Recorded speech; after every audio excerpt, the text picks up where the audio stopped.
રાધે રાધે. આજે આપણે આધ્યાત્મિક જીવનના કેટલાક એવા ઊંડા પ્રશ્નો પર વાત કરવાના છીએ જેના જવાબ કદાચ આપણે સૌ શોધતા હોઈએ છીએ.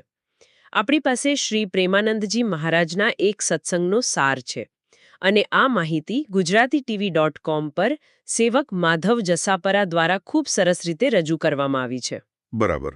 અને આપણો હેતુ એ જ છે કે આમાંથી માત્ર માહિતી નહીં, પણ એવું જ્ઞાન તારવવું જે આપણા રોજિંદા જીવનમાં કામ લાગે.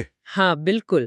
જેમ કે પૂજા, ગુરુનું મહત્વ કે પછી જીવનમાં આવતી મુશ્કેલીઓ. બસ એ જ. આ બધા વિષયો પર મહારાજજીનો જે દૃષ્ટિકોણ છે તેમાંથી આપણે વ્યવહારુ માર્ગદર્શન મેળવવાનો પ્રયાસ કરીશું. તો ચાલો એ પહેલા પ્રશ્નથી જ શરૂઆત કરીએ, જે લગભગ દરેકના મનમાં હોય છે.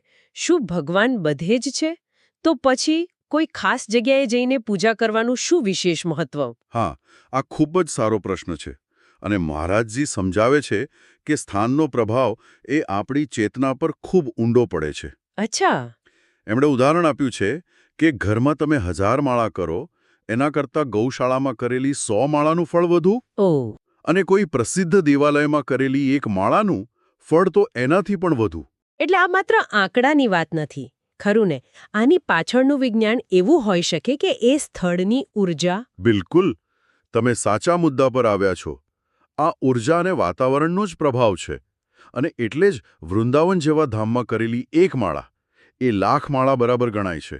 1,00,000 માળા બરાબર. હા, કારણ કે એ ભૂમિ જ તપ, ભક્તિ અને પ્રેમથી સિંચાયેલી છે. ત્યાંની ઊર્જા જ એવી છે કે આપણું મન સહેલાઈથી જોડાઈ જાય. અહીંયા જ વાત ખરેખર રસપ્રદ બને છે. જો પુણ્ય 1,00,000 ગણું થતું હોય તો શું? તો પાપનું પણ એવું જ છે. ઓહ, આ તો બેધારી તલવાર જેવું થયું. ચોક્કસપણે. અને આ એક ગંભીર ચેતવણી છે. ધામમાં કરેલું પુણ્ય જેમ 1,00,000 ગણું ફળ આપે છે, તેમ ત્યાં કરેલું પાપ પણ 1,00,000 ગણું થઈને ભયંકર દંડ આપે છે. પણ એવું કેમ? તર્ક સીધો છે. બીજે ક્યાંય કરેલું પાપ કદાચ ધામમાં જવાથી નાશ પામે, પણ ધામમાં કરેલું પાપ ક્યાં નાશ પામશે? એ તો વજ્રલેપ જેવું બની જાય છે. વજ્રલેપ, આ શબ્દ થોડો સમજાવશો? વજ્રલેપ એટલે એમ સમજો કે એક એવું પાકું પળ જે સહેલાઈથી છૂટે નહીં. એક કર્મફળ ભોગવવું લગભગ નિશ્ચિત થઈ જાય છે. બરાબર. એટલે પવિત્ર સ્થળ પર જઈને ખૂબ સાવધાની રાખવી જરૂરી છે. બિલકુલ. તો આપણે સમજ્યા કે બાહ્ય સ્થાન કેટલું મહત્વનું છે. પણ હવે અંદરની દુનિયામાં ઉતરીએ. માર્ગદર્શક એટલે કે ગુરુ. એક સાધકનો પ્રશ્ન હતો કે તે ભગવાનનું સ્મરણ કરતો હોય અને અચાનક મનમાં ગુરુની છબી આવવા લાગે, તો શું તે ભટકી રહ્યો છે? ના ના, આ મૂંઝવણ નથી. મહારાજજીના મતે તો આ ભગવાનની વિશેષ કૃપાની નિશાની છે. કૃપાની નિશાની? હા. તેઓ શાસ્ત્રોનો આધાર આપીને કહે છે, ધ્યાન મૂલમ ગુરુમૂર્તિ. ગુરુ અને ઈષ્ટદેવમાં કોઈ ભેદ નથી. ભક્તિ, ભક્ત, ભગવંત અને ગુરુ નામ ભલે 4 અલગ હોય, સ્વરૂપ એક જ છે. પણ આ ભાવ કેળવવો કેવી રીતે? મતલબ, આપણે પથ્થરની મૂર્તિમાં તો ભગવાન માની લઈએ છીએ, પણ એક જીવંત વ્યક્તિમાં? અહીં મહારાજજી બહુ સુંદર તર્ક આપે છે. તેઓ કહે છે કે જો આપણે જડ પથ્થરમાં ભગવાનનો ભાવ કરી શકીએ, તો જે જીવંત ચૈતન્ય સ્વરૂપ સદગુરુ છે એમનામાં ભગવાનનો ભાવ કરવો તો વધુ સહજ હોવો જોઈએ, ખરું ને? વાત તો સાચી છે. જેમ આપણે માતાને માતા માનીએ છીએ, કોઈ પ્રશ્ન નથી કરતા, બસ તેમ ગુરુને ભગવાનનું રૂપ માનવું પડે. આ શ્રદ્ધાનો વિષય છે. અને આ ભાવને દ્રઢ કરવા માટે વ્યવહારમાં શું કરી શકાય? હા, ગુરુ પ્રત્યે આદરભાવ રાખવો, તેમના આસન, તેમની પાદુકાનું સન્માન કરવું, જ્યારે પણ ગુરુદેવ મળે ત્યારે પ્રણામ કરવા. આ નાની નાની ક્રિયાઓ આપણા અહંકારને ઓગાળે છે અને ધીરે ધીરે આપણને અનુભવ કરાવે છે કે ગુરુદેવ જ પ્રભુ છે. બરાબર. અને એકવાર એ દિશા સ્પષ્ટ થઈ જાય પછી સાધનાના માર્ગ પર ચાલવું પડે. તો નામ જપ જેવી રોજિંદી સાધનામાં જે અડચણો આવે એના માટે મહારાજજી શું કહે છે? આના પર ખૂબ ભાર મૂકવામાં આવ્યો છે. 2 મુખ્ય બાબતો છે. પહેલી છે પવિત્ર ભોજન. જેવું ખાવ અન્ન એવું બને મન. બસ એ જ. જો ભજનાનંદી મન બનાવવું હોય તો શરૂઆત ભોજનથી જ કરવી પડે. સાદું, સાત્વિક અને ભગવાનને ભોગ લગાવેલું ભોજન. પણ આજના જમાનામાં તો આ બહુ અઘરું છે. બહારનું ખાવાની આદત પડી ગઈ છે. બરાબર. અને એટલે જ મહારાજજી ઘરના ભોજન પર ભાર મૂકે છે, અને એ પણ ઠાકુરજીને અર્પણ કરીને. ભોજન બનાવ્યા પછી ઠાકુરજીને ભાવપૂર્વક અર્પણ કરવું, 10-15 મિનિટ પછી એ પ્રસાદ ગ્રહણ કરવો. આ પ્રસાદ માત્ર ભોજન નથી, એ દિવ્ય ઔષધિ છે. અને બીજી વાત, બીજી એટલી જ મહત્વની વાત છે પવિત્ર આચરણ. અને આચરણમાં સૌથી અગત્યનું છે કોઈની નિંદા ન કરવી. ઓહ, આ તો બહુ અઘરું છે. આજકાલ તો લોકોનો સમય જ એમાં જ હોય છે. સાચું. પણ મહારાજજી ચેતવે છે કે જેની આપણે નિંદા કરીએ છીએ તેના દોષ આપણામાં પ્રવેશ કરે છે. શું વાત કરો છો? હા, આ એક આધ્યાત્મિક નિયમ છે. જો આપણને આપણું ભજન વહાલું હોય તો બીજાના દોષ જોવાનું બંધ કરવું જ પડે. એટલે પવિત્ર ભોજન અને પવિત્ર આચરણ, આ બે પાયા છે. બિલકુલ. પણ આ બધા પ્રયત્નો છતાં સૌથી મોટી સમસ્યા તો મન ભટકવાની જ રહે છે. જેવો માળા હાથમાં લઈએ કે મન આખા બ્રહ્માંડની યાત્રાએ નીકળી પડે. એનું શું કરવું? અહીં મહારાજજી એક બહુ અનોખો ઉપાય સૂચવે છે. તેઓ કહે છે, મનને રોકવાનો પ્રયાસ છોડી દો. શું?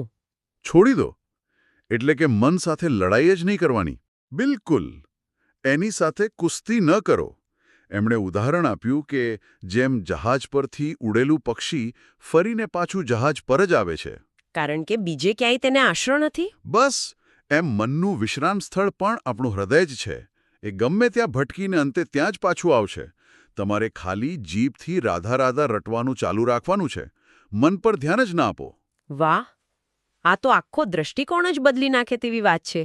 અને બીજો ઉપાય એ છે કે મન જ્યાં જાય ત્યાં ભગવાનના દર્શન કરવાનો પ્રયાસ કરો. એટલે કે જે વ્યક્તિ પાસે મન ગયું એમાં પણ ભગવાનને જોવા. હા, બસ ભજન થઈ ગયું. ધીરે ધીરે મન સંસારમાંથી હટીને પ્રભુમાં લાગવા માંડશે. અદ્ભુત. પણ જ્યારે જીવનમાં બહારથી મુશ્કેલીઓ આવે, નિષ્ફળતાઓ મળે, ત્યારે શું? ત્યારે અસફળતાને ભગવાનની કૃપા તરીકે કેવી રીતે જોવી? ખૂબ જ ઊંડી વાત છે આ. મહારાજજી કહે છે કે અસફળતાને 3 રીતે જોવી જોઈએ. પહેલું, જો સફળ થયા હોત તો કદાચ અભિમાન આવી જાત, તો ભગવાને અભિમાનથી બચાવી લીધા. બરાબર. બીજું, કદાચ એ સફળતા ભવિષ્યમાં કોઈ મોટી દુર્ઘટના લાવત, જેનાથી ભગવાને આપણને બચાવ્યા. અને ત્રીજું, આ જે નાનું દુઃખ છે તે કદાચ આપણા કોઈ મોટા પ્રારબ્ધ કર્મને નાનામાં ભોગવીને ટાળી રહ્યું હોય. એવું થયું કે ગરદન કપાવવાની હોય અને માત્ર આંગળી તૂટે. બરાબર, એ જ. આંગળી તૂટવાનું દુઃખ છે, પણ ગરદન બચી ગઈ એ કૃપા છે.